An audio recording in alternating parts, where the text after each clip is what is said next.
Hello అండి, welcome to vegan వంటలు. ఈరోజు రెసిపీ నెల్లూరు స్పెషల్ నెయ్యి కారం దోశ. ఒక్కసారి తిన్నారంటే రుచి మరిచిపోరు, అంత బాగుంటుంది. ఒక 4 ఇయర్స్ ముందు వరకు ఈ రెసిపీ నాకు తెలియదు. మ్యారేజ్ తర్వాత మా హస్బెండ్ ఒక్కసారి ఈ దోశ తినిపించారు, అంతే ఫిదా అయిపోయా. అంతలా ఫిదా చేసే ఈ టేస్టీ రెసిపీ ఇదిగో మీకోసం. ముందుగా కారం కోసం మిక్సీ జార్లో 1 కప్ ఉల్లిపాయలు, 5 నుంచి 6 వెల్లుల్లి రెబ్బలు, ఒక 8 నుంచి 10 ఎండుమిరపకాయలు, ఒక చిన్న గోళికాయంత చింతపండు, 1 స్పూన్ జీలకర్ర,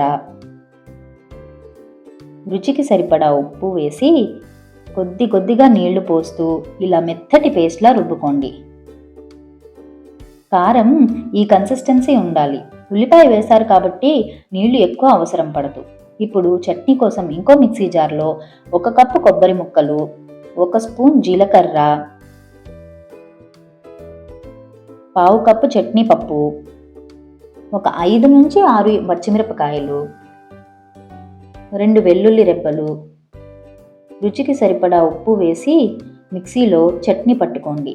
పక్కన పోపు పెట్టుకోవడానికి కడాయిలో కొద్దిగా నూనె పోసి 1/2 టీ స్పూన్ ఆవాలు వేసి చిటిచిటలాడించండి. తరువాత 1/2 టీ స్పూన్ జీలకర్ర, కొద్దిగా మినప్పప్పు, కొద్దిగా శనగపప్పు, 2 చిదిమిన ఎండుమిరపకాయలు, 2-3 రెబ్బల కరివేపాకు వేసి పోపును దోరగా వేయించండి. తరువాత మిక్సీ పట్టిన చట్నీని కొంచెం విడిగా తీసి గిన్నెలో పెట్టుకోండి.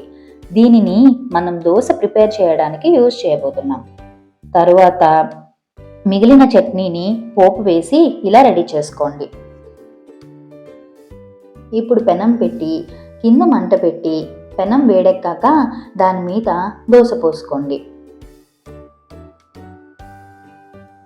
ఇప్పుడు ఇందాక విడిగా తీసి పెట్టుకున్న వైట్ చట్నీని కొద్దిగా ఈ దోశ మీద వేసుకోండి. అలాగే రెడ్ చట్నీని కూడా ఈ దోశ మీద వేసుకోండి.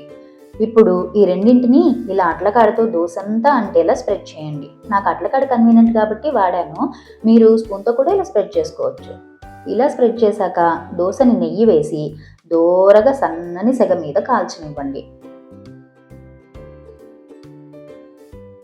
దోశ బాగా కాలిన తర్వాత ఫోల్డ్ చేసి ప్లేట్లోకి తీసుకొని సర్వ్ చేసుకోండి. ఇలా ఎన్ని దోశలు కావాలి అంటే అన్ని దోశలు పోసుకోండి. అంతేనండి, టేస్టీ నెల్లూరు స్పెషల్ నెయ్యి కారం దోశ రెడీ. నచ్చితే ఒకసారి ట్రై చేసి ఫీడ్బ్యాక్ని కింద కామెంట్స్లో చెప్పండి. ఇంకా ఈ ఛానల్ని లైక్ చేయండి, షేర్ చేయండి అండ్ మరిన్ని వీడియోస్ కోసం సబ్స్క్రైబ్.